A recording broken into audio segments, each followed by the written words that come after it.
but since the crosswinds are creeping up on us, I want to start the activity in motion to come out of this built-in hold. So, payload management and operations director. Yes, launch director. Okay, would you be in a go condition to come out of the hold with a 7-minute notice at this time? We're in a go position. We're standing by the NTD mark at 7 minutes. Okay, NTD launch director, why don't you start that in progress and plan on coming out of the hold as soon as you can accommodate that. Okay, why don't we shoot for a new T0 1457 GMT. And we'll be at 6 minutes and counting at 14.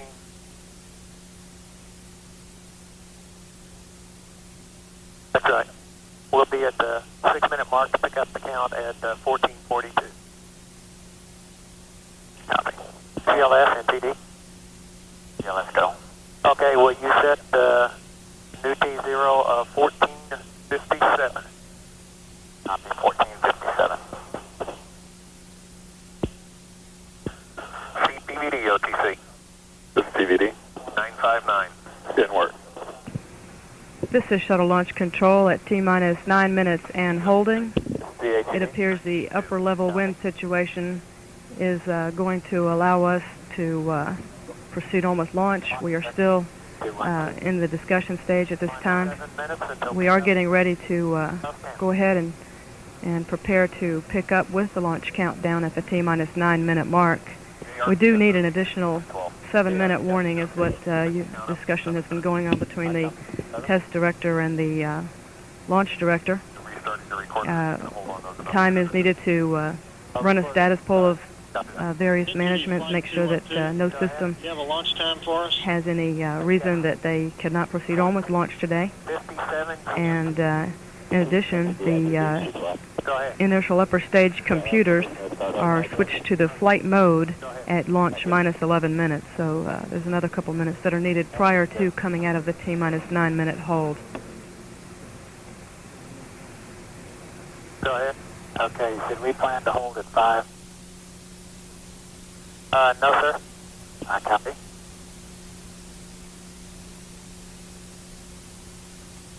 Minus 6 minutes.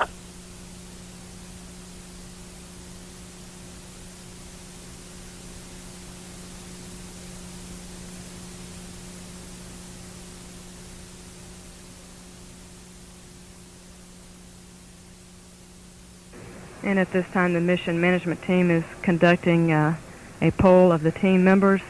This is the team is composed of NASA and contractor counterparts representing the major flight hardware elements of the space shuttle vehicle, and getting a status from them, making sure they are ready to come out of this hold at this time at T-minus 9 minutes.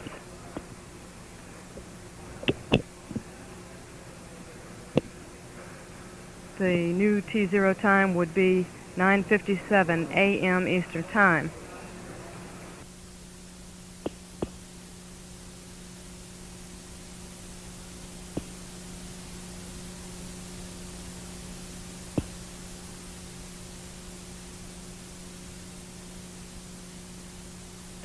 Mission controllers in Houston also polling the team members to get a go to pick up with the countdown. OTC, CPVD. Go, PVD.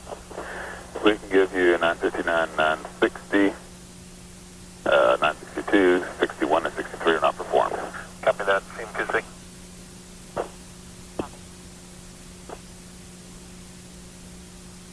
OTC, CHGD. Go HGD.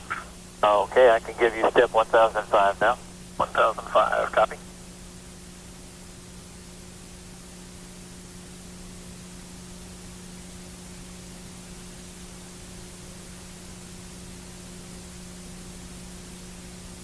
Countdown clock will start in 4 minutes on my mark.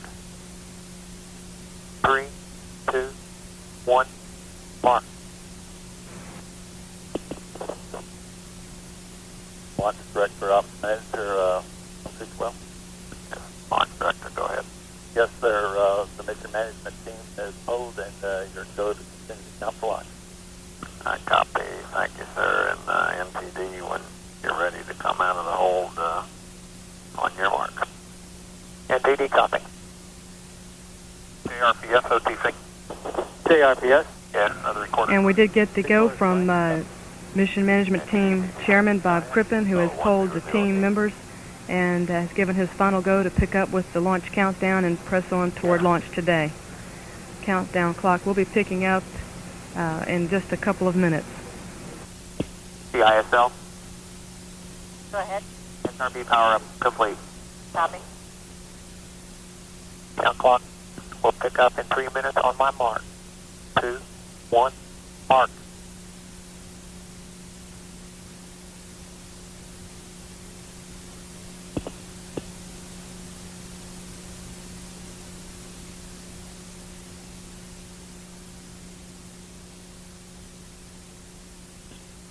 NTD Flight 212. Go ahead, flight. Do we have a go ahead and activate the orbiter recorders and get the MADs going? Yes, sir, go ahead. Okay. ISL, you'll see MADs and orbiter recorders come up shortly.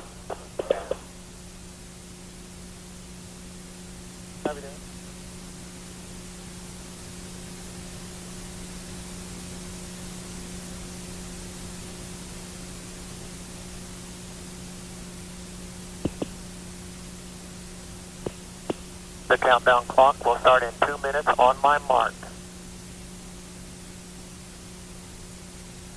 3, 2, 1, mark.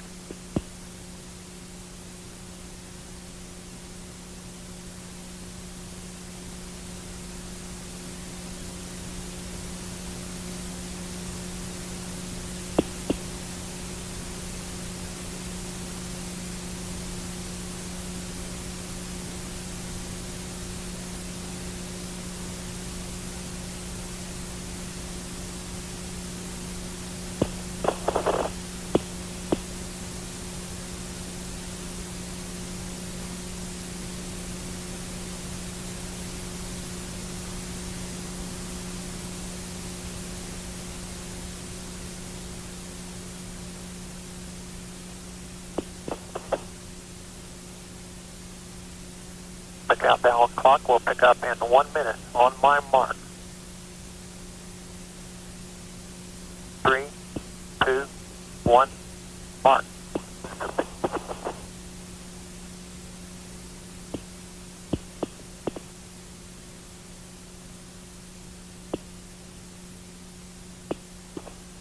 AFTD copy.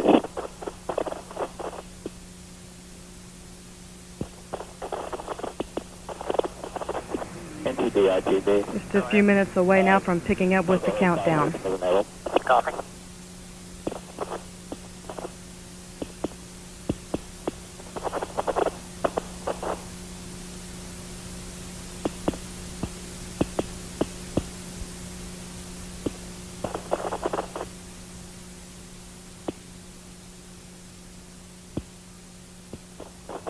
Countdown clock entered this hold at T-minus 9 minutes at about 7:48 this morning.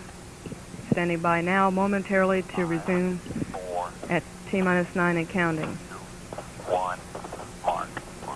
T-minus 9 minutes and counting. Sequence has been initiated. And the ground launch sequencer has been initiated.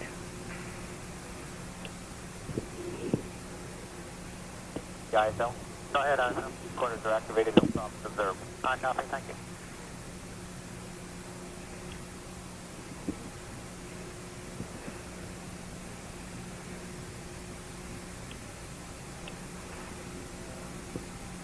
T-minus 8 minutes, 30 seconds.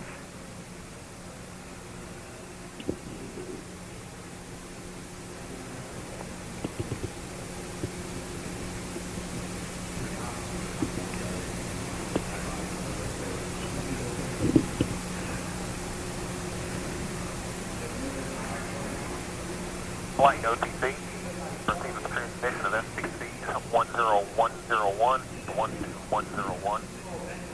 T-minus 8 minutes and counting. And PLP OTC, configure fuel cell and essential bus source switches. And orbiter test conductor has Fuel cells. requested them to configure the fuel cells for launch. NTD copy.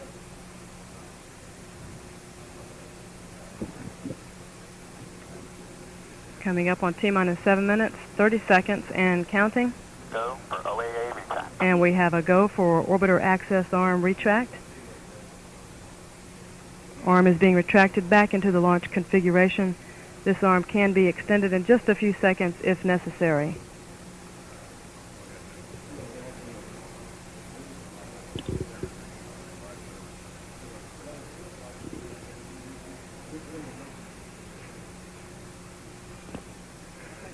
T-minus 7 minutes and counting.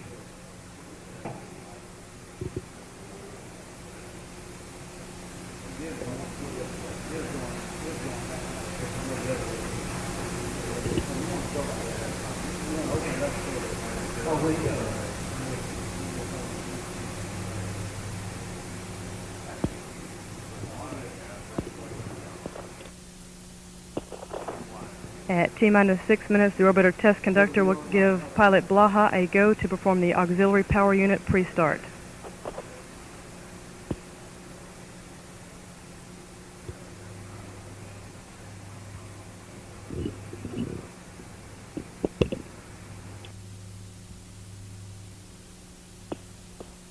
JRPS OTC, start the APU and hydraulic strip chart recorders. Recorders running. DLT, perform APU pre-start. APU pre-start in work. Pilot Blaha confirms he is performing the APU pre-start. He is configuring switches in the cockpit to put the APUs in the ready-to-start configuration.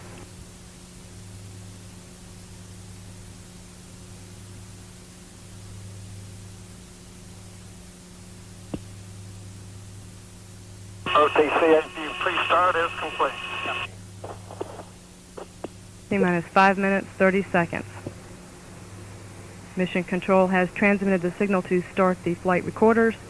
The two recorders will collect measurements of shuttle systems performance during the flight for playback after the vehicle is in orbit. Coming up on a go for APU start at the T-minus 5 minute point.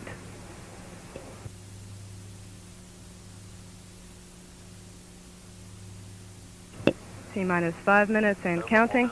Start. BLT, perform APU start. APU start in work. EDR, reconfigure heaters. Commander Coates has been asked to reconfigure the orbiter heaters for launch.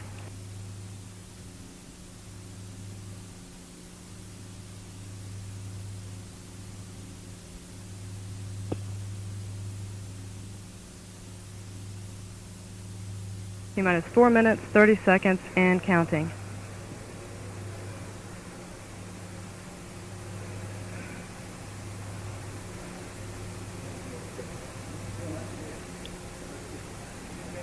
OTC APU start is complete. Copy that.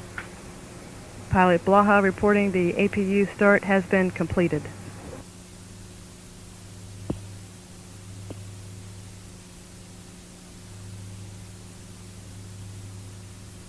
Let's go for purge sequence 4. And we have a go for purge sequence 4 on the main engines.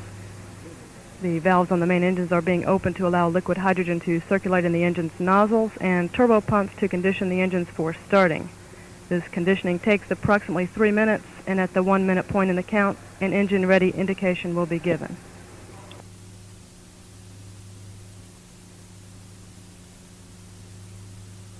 T-minus 3 minutes, 30 seconds, and counting. We are now transferring to internal power and switching off the orbiter's ground support equipment power bus.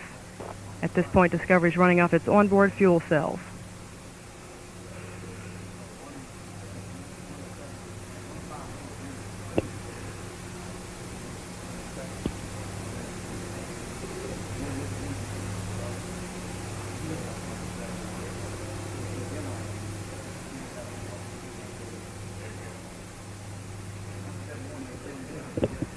Go for LO2 pressurization. And we have a go for pressurization of the external tank, liquid oxygen tank. T-minus 2 minutes, 45 seconds, and counting.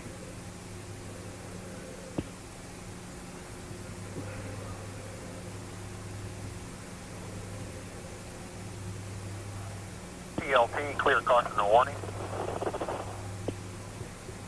Pilot Blaha has been asked to clear the caution and warning memory, and the gaseous oxygen vent hood is now being lifted off the top of the tank and be retracted to the launch configuration.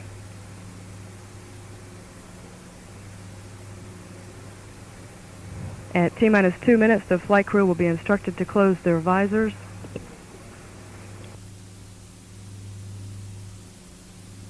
And flight crew, this OTC, close and lock your visors, initiate your O2 flow, and have a good ride. Okay, let's go for T-minus 1 minute, 50 seconds and counting. We've had a go for liquid hydrogen pressurization on the external tank.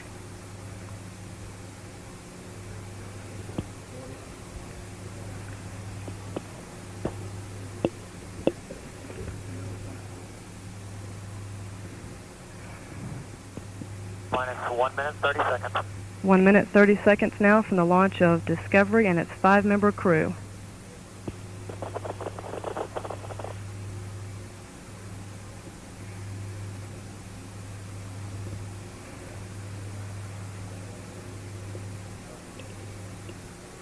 At T-minus 1 minute, the heaters on the booster joints will be deactivated.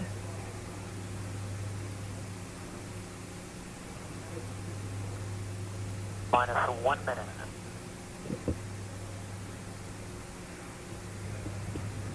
Just seconds away now from liftoff of Discovery. All systems are go.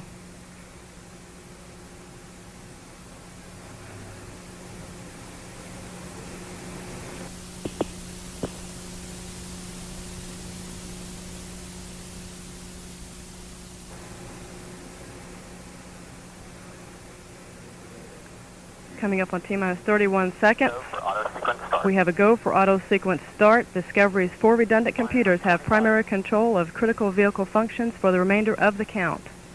T-minus 20 seconds. 15 seconds. T-minus 13, 12, 11, 10. Okay, let's go for We have a go for main engine start.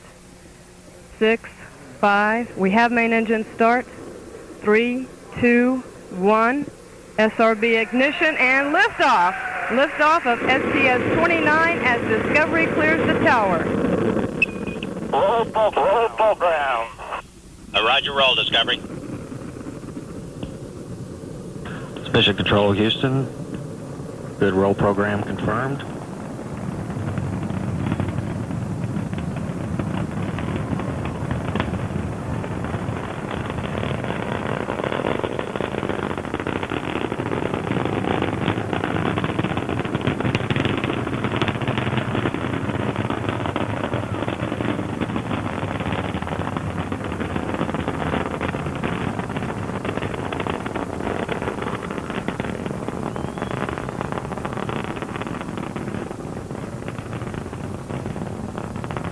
Three engines now at 65%. Standing by for the go at throttle up call.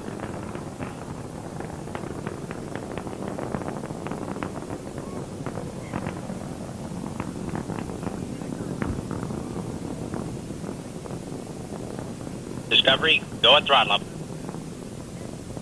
Roger, go at throttle up.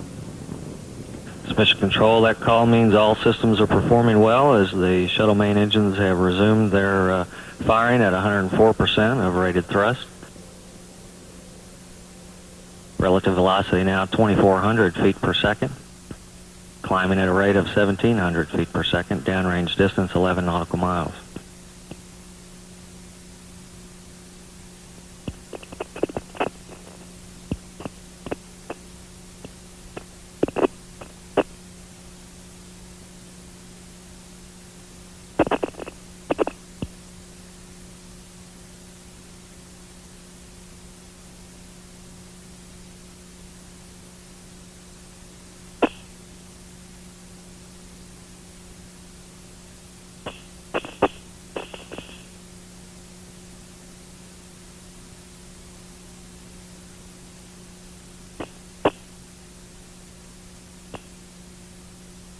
SRB separation, standing by for a performance call from Mission Control.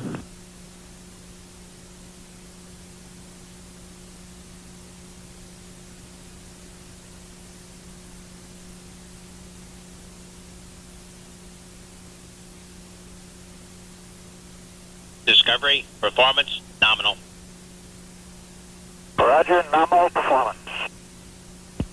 That call indicates Discovery's performance was good on the first stage with the solid rocket booster performance. Now have 3 main engines up and running at 104%, 3 good fuel cells, 3 good APUs, altitude about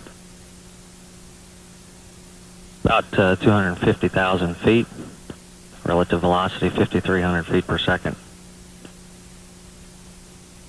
Discovery, 2-engine Ben Guerrier. Roger, 2-engine Ben Guerrier. Discovery now can make a landing at the transatlantic abort site, Ben Guerrier, should one engine fail. Still have 3 good main engines at 104%, 3 good APUs, 3 good fuel cells. Relative velocity now 6,000 feet per second, climbing at a rate of 1,100 feet per second. Discovery now passing through 300,000 feet. As all positions here in the Mission Control Center report go.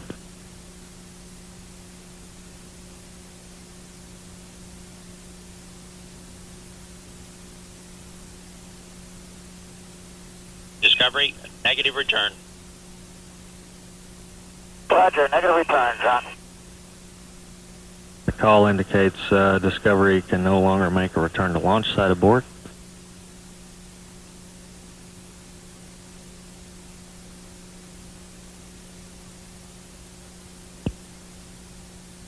Now 146 nautical miles downrange. Relative velocity 7,800 feet per second. They've passed through 340,000 feet and they're climbing at a rate of 600 feet per second.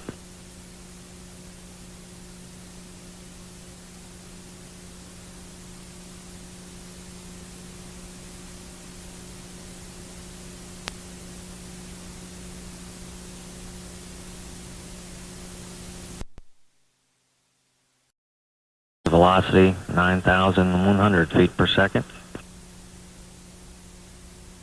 Discovery, press the ATO, select Banjul. Press ATO, select Banjul. Discovery can now lose one engine and still make a nominal orbit, abort to orbit case. And if 2 engines fail, they could now make it to an alternate runway at Banjul, the Gambia.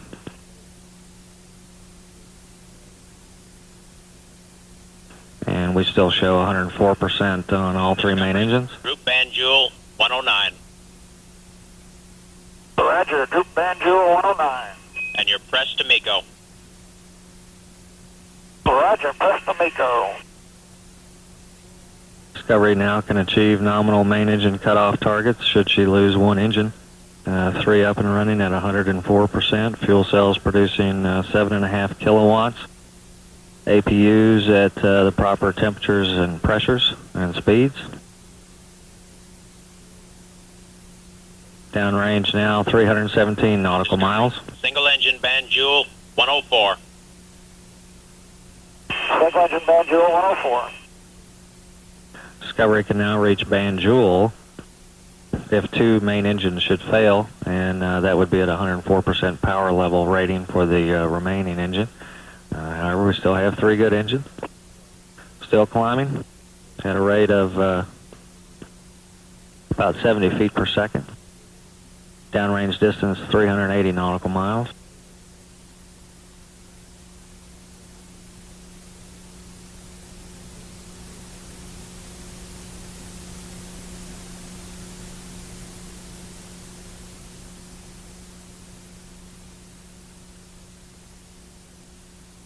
Discovery now traveling at 15,000 feet per second. Press, 104.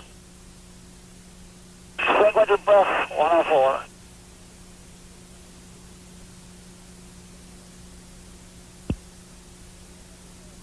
Discovery can now reach main engine cutoff conditions with 1 engine up and running, 2 failed. We still have 104% showing on all 3 main engines. Good performance throughout the system. Downrange distance 516 nautical miles. Relative velocity 18,875 feet per second.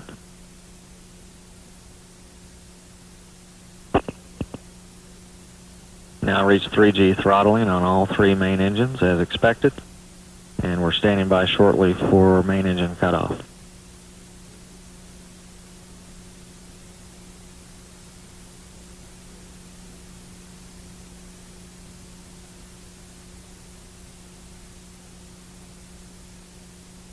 The main engine is now throttled back to 86%.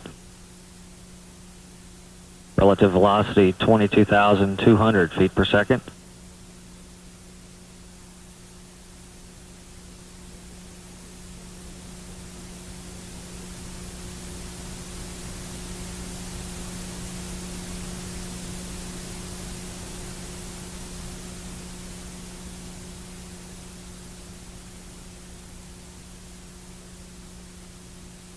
And we have a good MECO at 25.9.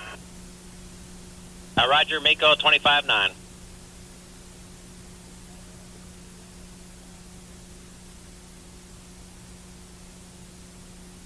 Mission Control standing by for Discovery to separate from the external tank, at which point they will perform a test objective. We've had good main engine cutoff, good ET-SEP. Discovery, we see R1U failed off. No action required. No ohms 1 required. Your go for the DTO. Roger, go for the DTO, and ohms 1 required. That's ohms 1 not required. Roger, ohms 1 not required. The R1U referred to as one of the up-firing jets on the right side of Discovery, no impact. It's one of the small verniers. Also, the ship will be doing a pitch-down maneuver so that one of the mission specialists may look out the overhead windows and photograph the external tank as it falls away from the orbiter. Now 9 minutes 50 seconds mission elapsed time. Good ascent for Discovery. She's currently traveling at 25,840 feet per second. Downrange distance 1,095 nautical miles. With an apogee of 157 nautical miles. No ohms 1 burn will be required. There will be an orbital maneuvering system number 2 burn to circularize the orbit at approximately 160 nautical.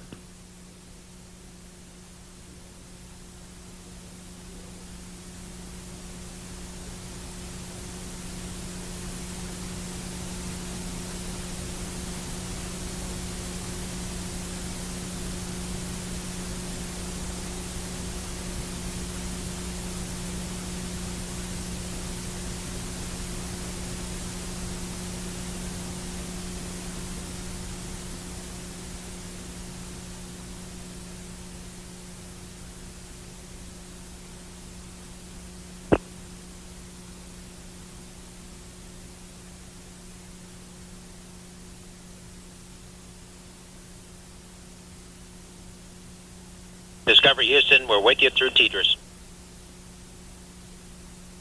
Okay, John, read it. I read you loud and clear.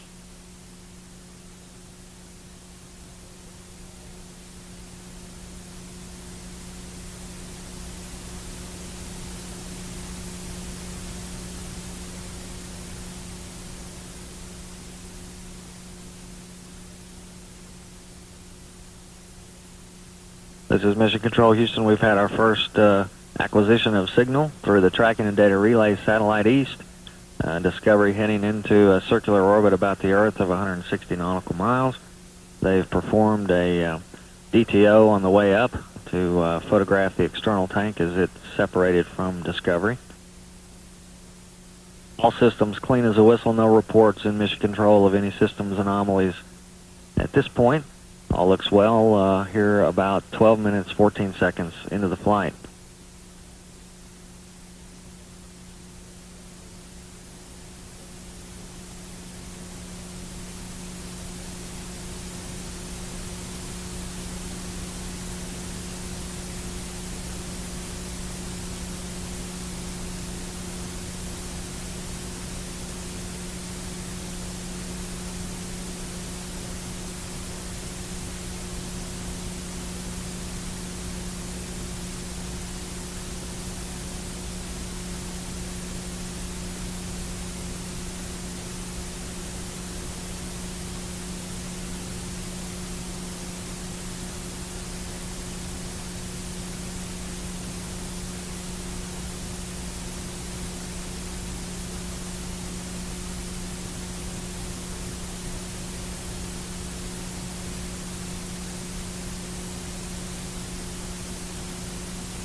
Discovery. You have a go for APU shutdown on time. Roger. Go for APU shutdown on time.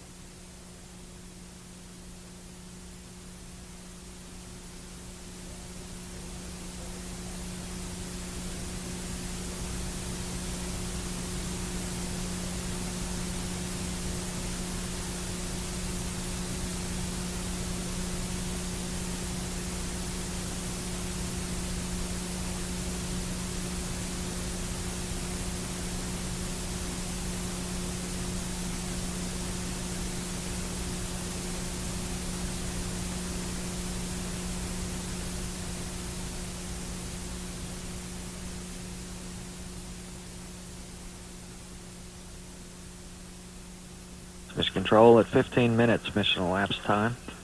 All still looking very good on Discovery.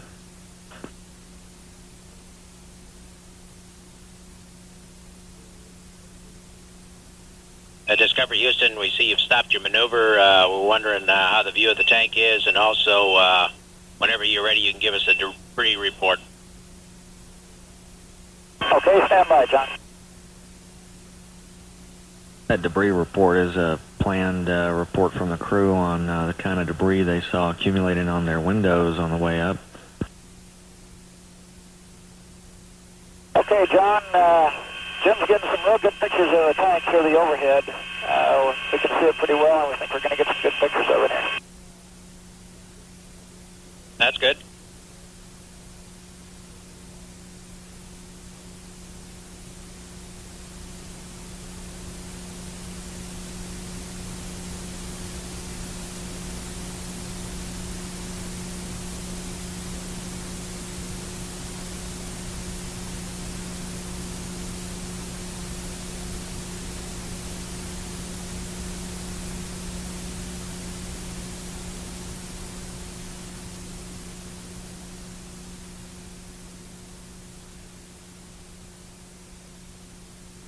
And Houston Discovery.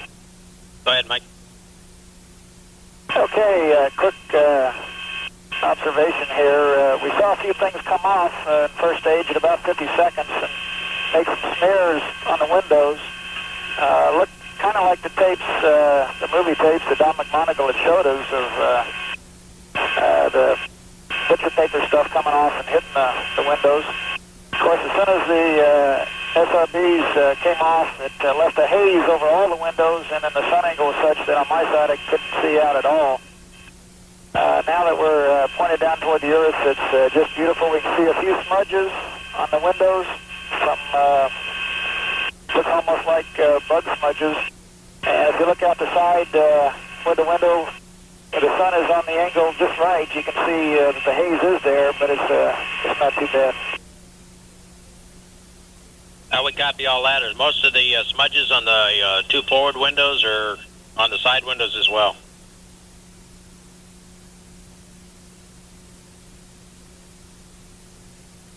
Okay, most of the smudges seem to be on the forward windows, 3 and 4. There's a